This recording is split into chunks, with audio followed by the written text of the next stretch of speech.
Hi, everybody. Welcome to EA Sports NFL Matchup. I'm Sal Paolantonio, sitting in for Susie Culber. Susie's in Hawaii for the Pro Bowl. Hi, Susie. Merrill Hodge, Ron Jaworski. Guys, Super Bowl 38, very dramatic, a lot of surprises, and I'm not even talking about the halftime show. Sal, watch it now. Watch it. You know what, Sal? This was a good guy Super Bowl. When you look at both these teams, terrific football players, fundamentally sound football players. Coaching staffs were outstanding in this one. Hard to see any one of those teams lose, but it was one of those games that will go down as one of the best ever. Well, someone's got to win, and as predicted, it was the New England Patriots, as we predicted on the EA Sports NFL matchup show for the Super Bowl. And what an outstanding performance by the New England offense. 83 offensive plays, 481 yards of offense, and almost 40 minutes time of possession. Charlie Weiss, the offensive staff, were outstanding. You make 3 picks in the playoffs right, and then you're going to brag on that? I was right almost all year, like 90%. Okay, sure. Go ahead, Sal. Well, let's put Merrill on the spot and start with the Panthers offense, how the game began, and the analysis of the coach's tape, Merrill, really shows the Panthers struggled running the ball early in this game. First 9 rushing attempts for Stephen Davis, just 19 yards on the ground. What happened here? It was just flat, good football. Sound, hard mouth, solid defense. When you look at Bill Belichick, you obviously think he's going to come up with some crazy design. He did not in this game. In fact, we went into the matchup thinking, you know what, I believe they were going to stay with their 3-4. They'd played it so well, I didn't believe they would have to get out of it. Now, Jaws felt they were going to play the 4-3. But a little mix of 4-3. Okay, well, they didn't play it at all. Okay? Now, you go into this matchup, not that they just play it well, they were sound at what they did. Now, in studying the tape, they did have some personnel swaps a couple of times, but when you study them, especially the first play of the game, in fact, I'd like to show our viewers the first play of the game, really, I thought, set the tone. When you talk about sound football, fundamentally sound, I thought the first play really illustrated that. And let's start with Mike Vrabel, who is going to come in on the right side of your screen. Now, the right side is the outside linebacker. The first thing that he reads is run. Now, he gets penetration, and penetration is the #1 killer in the running game. But now it's first contact win, rising blow. Now he controls the blocker. He sheds the blocker, makes the tackle. Later in the game, when you talk about some of the swapping of personnel, Ty Law at the safety position, Rodney Harrison, the corner position. Why? Rodney's a better tackler. He likes to play around here. He's a better cover guy. Well, you'll see what played out for the Patriots. Here, Carolina goes in motion. Now, Harrison has to take on Ricky Prohl, who's an outstanding blocker. Not only does he take him on, but he sheds the block extremely quick, and now he's in position to make the tackle on Stephen Davis. That's why they were so effective. Later in the game, you talk about sound football, just fundamentally sound. Defensive players can use their hands. Watch Willie McGinnis. Great job of avoiding the cut block, using his hands, knocking the blocker down. That was outstanding. Defensive linemen getting off their blocks, making tackles. When you studied the tape, this is exactly what you saw. You saw guys playing fundamentally sound. You saw guys getting off blocks. You saw guys executing the defense. They didn't do anything crazy. They just flat lined up, and they won. They whipped the Carolina Panthers at their strength, and that is what they always like to do. You take away the strengths, odds are the Patriots were going to win, and they did. Yeah, Merrill, no question, that first half, New England was very sound fundamentally. And the guy was the most sound was the nose guard, number 92, Ted Washington. That's why New England was able to stay in that 3-4 defense, because Ted was winning against the double team. Right there, he holds off the double team and makes the tackle. Once again, if you want to play the 3-4, your nose tackle must win inside, and clearly Ted Washington was. They ran the ball 11 times, Carolina did, when Ted Washington was in the game, for 24 yards. That's 2.2 yards per rush. That is fantastic run defense. And I really did think that we would see some 4-3 defense from New England. They didn't have to, because Ted was dominating inside. You know, and after the game, Panthers offensive coordinator Dan Henning, who spent many years in New York with Bill Belichick, said, "I thought we could run against the Patriots. I was just wrong." Yep. When we come back, we'll take a look at Jake Delhomme, who surprised everybody in Super Bowl 38 with the help of EA Sports NFL Madden 2004. Super Bowl 38 was really the tale of 2 young quarterbacks, Jake Delhomme and Tom Brady. Both threw for over 300 yards. That hasn't happened since Super Bowl 19, more than 20 years ago, when Joe Montana and Dan Marino did it.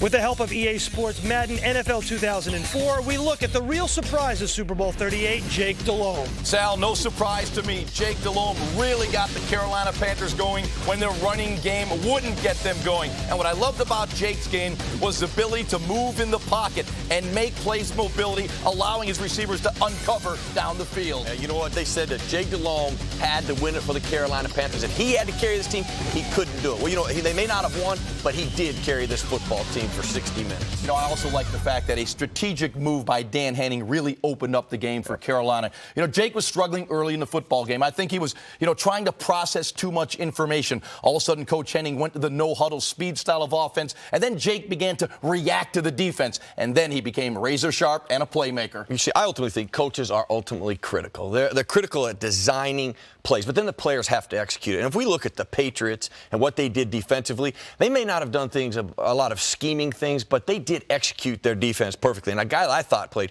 terrific was Willie McGinnis. In some of the subtle things, we went to the coach's tape, and I'm going to take you to one of those plays. We go to the coach's clicker, and I'll show you what I mean about the subtle things in executing. Now, the start of this play, here's Willie McGinnis. Now, notice they got 3 wide receivers on the field, but the Patriots stay with their 3-4. They keep their linebackers on the field. McGinnis is now going to line up over the wide receiver. They leave Ty Law back, who's usually the corner. Now, here's the critical point. When McGinnis goes in motion with the receiver, Ricky Prohl, he's going to blitz. But first, he jams the wide receiver. He jams the wide receiver. Why is that important? Well, as we go to the end zone angle, let me show you. Goings, the running back, he is responsible for McGinnis, but he sees McGinnis jam, so he's thinking, you know what? He's covering. He doesn't pick up McGinnis, and look at the result, a sack. When you talk about defenses and offensive players, you got to execute it. Coaches can have these designs, they can have this thought process, but if the player doesn't execute it, and then it does come down to a feel and an instinct, these players, 11 guys for the Patriots, have some of the best instincts when it comes to playing defense. But Merrill, after looking at the coach's tape, I did not get the impression that New England played very well on defense. They gave up 29 points in the game, over 300 yards of total offense. They made a lot of mental mistakes in the second half. They had blown coverages, they missed tackles, they missed assignments. I did not think it was close to what they did in Super Bowl 36, where their defense was perfect. I did not think they were sharp in this game, particularly in the second half. You know what? I don't think their secondary played all that well either. But if you look at what you had to do to shut down Carolina, if you would have said the rushing yards that they had for at the end, Patriots would win this one or lose this one or it'd be a close game, I guarantee before they would have said no. They went in to shut down the number one thing Carolina did well, and they did that. That was their objective. They accomplished that. Well, they did do that, but they also gave up 29 points, and I think that's far too many points to give up if you're going to win a game. I think if they did not have the offensive juggernaut that they had in this game, I think New England would have been in trouble. I think both teams in the second. comment? I think both teams in the second half on defense were overcome by the emotion of the game of what happened in the second half, and I think that played an important part. And don't forget the critical importance that Rodney Harrison, the safety for the Patriots, played in this game. He led the team in tackles. He had a sack, and in the process, he broke his arm. When we come back, we'll look at the final moments of the first half when both offenses finally showed up, including this thrilling touchdown catch by Steve Smith.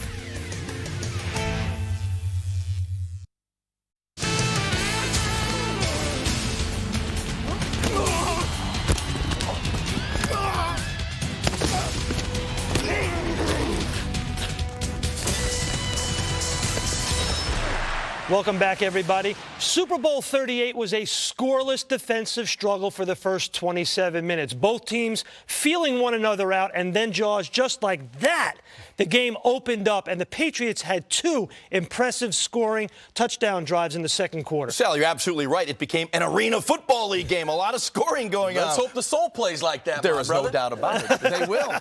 But I actually loved the design of the Patriots offense once they got inside the 10-yard line.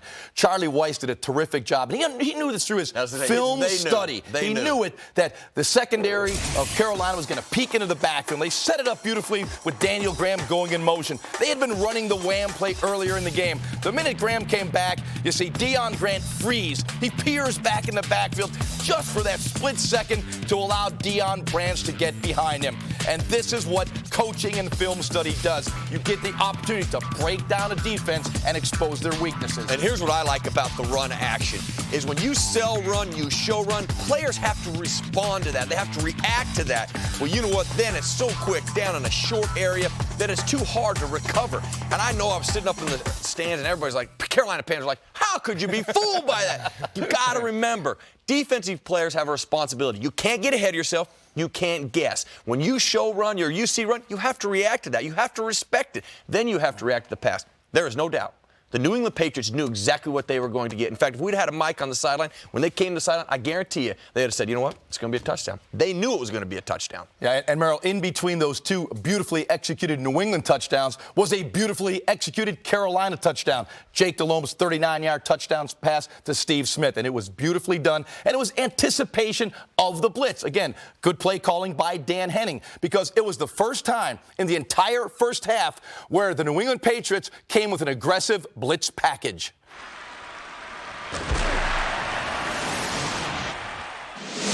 This is 3rd and 10 with 1:14 left in the half, with Carolina just outside of field goal range in a 7-0 game. The Patriots choose to rush 7 for the first time in the game. When strong safety Rodney Harrison blitzes from his deep alignment, free safety Eugene Wilson must rotate to a deep position in the middle of the field. Jake Delhomme's matchups are clearly defined. He has Steve Smith matched against corner Tyrone Poole. Poole is playing press man with no help deep to the outside. The Patriots are challenging the Panthers. You can't let that happen. You have to take the shot down the field. From the end zone angle, you see that the Panthers have 7 blockers to account for the 7 rushers. And with a great block by left guard Geno James on blitzing linebacker Teddy Bruschi, Delhomme has time and room to deliver the ball. With the Patriots in control of the game, they gave Carolina the opportunity for an explosive play. Up to that point, the Panthers had showed no ability to sustain offense, whether running or throwing.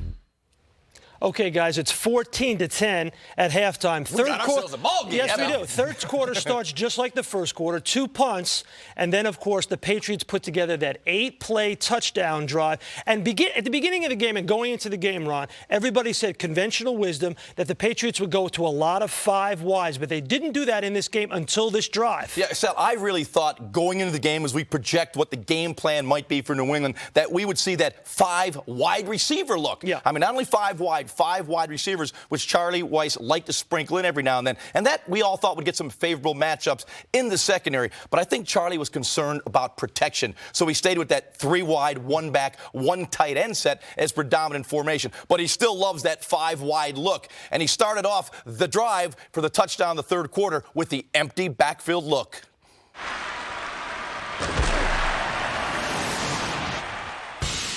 First and 10, the first play of New England's 10th possession of the game. This is the Patriots' first empty backfield set. They go with 4 wide receivers and a tight end with Brady in the shotgun. The Panthers don't match up to personnel. That's nickel corner Terry Cousin. But linebackers Dan Morgan and Will Witherspoon stay on the field. Carolina rushes 4. And Brady, with great timing and anticipation, hits Deion Branch on the in-breaking route for 16 yards and a first down.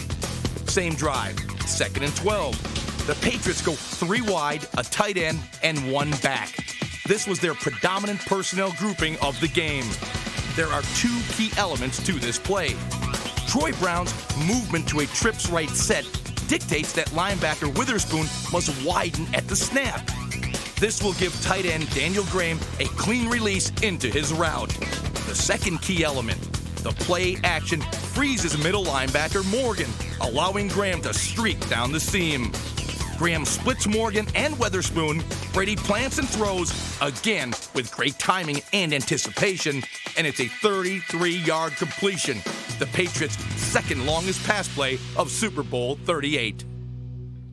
You just cannot say enough good things about the New England Patriots offensive line. No sacks on 46 pass attempts by Brady. No sacks throughout the playoffs given up by the offensive line. And I also like the scheme which they used. The tight end in the ball game, strong side, so you have protection, as well as a running game, strong side, and a back in the backfield to pick up any edge blitzers. I think it was a solid game plan by Charlie Weis. We would not be raving, though, about the offensive line if Charlie Weis would have listened to you prior to the Super Bowl, because you're like, oh, 5 wides, all these great matchups. Well, guess what? I knew there was no way Charlie Weis would look at his offensive line and go, you guys can handle those 4 guys. In fact, formations tell you right off the bat, when you watch that game, they put a tight end by the tackle, a back by the tackle, because you know what? They didn't want to get Tom Brady hit, and that's what would have happened if they would have went in a bunch of empty stuff. You also said Tom Brady would not have 1 second to throw the football. If that had been in the spread set, that's why Charlie Weis didn't do it. He would have got the ball out. You know that. Then why didn't they do it? That drive started a touchdown by Antoine Smith, first of 5 touchdowns in the fourth quarter. And when we come back, Merrill and Jaws will take a look at the dramatic fourth quarter, especially the Patriots' final drive made necessary by the Panthers' explosive fourth quarter offense.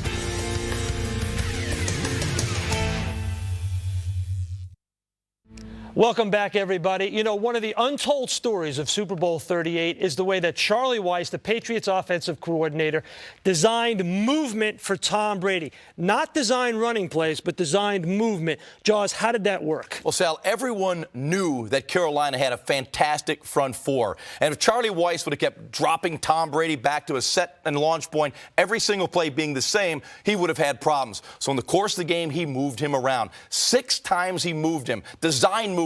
Brady was 6 for 6 for 102 yards. Now, that not only broke down the pressure from the front 4, it broke down the coverage. You'll see the blitz here from Terry Cousin off the slot. Brady moves to his left. Daniel Graham does a great job of picking up the blitz. Brady looks downfield and sees Mike Minter squat what he thought would be a square in, goes over the top to Givens for 52 yards. Beautiful play. That's what you have. That was Deion Branch. Now he will come back rolling to his right, and now he will find Givens on the double out move. Outstanding design when you get in the red zone, using those double moves. But the key was getting outside, getting on the perimeter, really focusing the launch point from a different angle for the defense. It just struck me.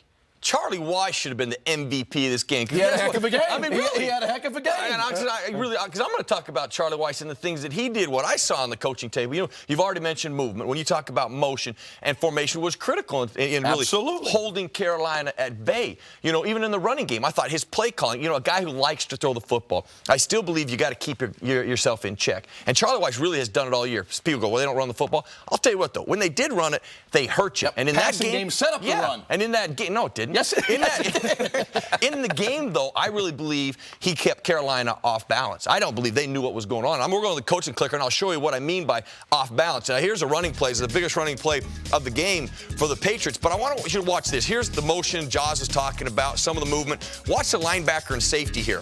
Now, this is a run. Offensive linemen are telling you nothing but run. But watch these 2 guys. They don't react to run. They don't react to pass. They just stand there. Now, you talk about a Vince Lombardi alley, Joe Andruzzi, left guard, Tom Ashworth, right tackle. Beautiful running lane. Good gracious.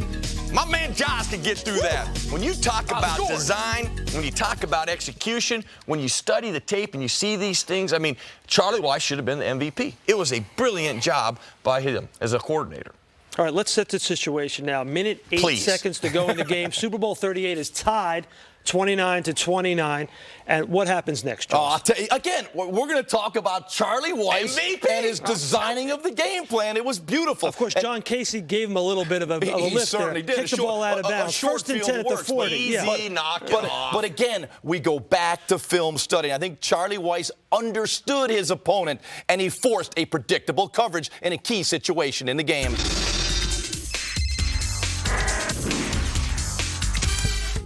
There's 14 seconds left in Super Bowl 38. Here's the Patriots' predominant personnel group. 3 wide, a tight end, and a back. And now add in great design. They put Branch in the slot, dictating the matchup versus Terry Cousin. The Panthers' nickel corner. Advantage Patriots. With safety Mike Minter playing over the top, Cousin jumps to the inside to take away any in-breaking route by Branch. On the outside, The design is for Troy Brown, almost always the slot receiver, to anchor down the predictably aggressive Ricky Manning by running a whip route at about 5 yards. This will open up the area behind Manning and in front of Minter.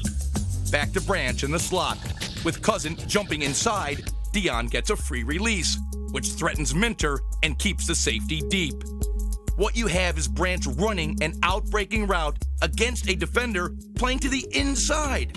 Neither Manning short nor Minter deep is a factor on this throw. This is game planning, putting Branch in the slot, understanding Manning's tendencies, recognizing Minter's strengths as well as his weaknesses.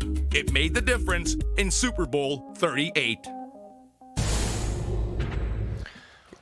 You want to take it, my friend, after that beautiful design right there and execution? It was beautifully designed. I think ultimately football is about, asking your players to do what they do well.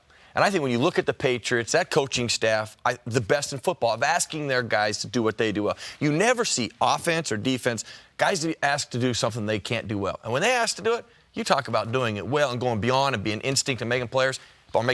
All those players make plays. An old wise one. I will echo your sentiments that you opened the show with. When we watched Carolina, we watched New England, we saw two well-coached football teams playing with great discipline, great intensity, understood their strengths as well as their weaknesses. It would not surprise me, Super Bowl 39, we see New England and Carolina back. What? Repeat? Dude. Might happen. I'll say this, though. Walking out of the stadium, I saw Carolina fans and Patriot fans shaking each other's hands going, man, great game. Yeah, it was a great game. You never see that. Obviously, it will go down as maybe one of the top 5, perhaps one of the top 3 of all time. Super Bowl 38 was a fitting end to a great season. Merrill Hodge, Ron Jaworski, thanks for letting me sit in this chair and watch you guys work. All right, anytime. We'll see you next season.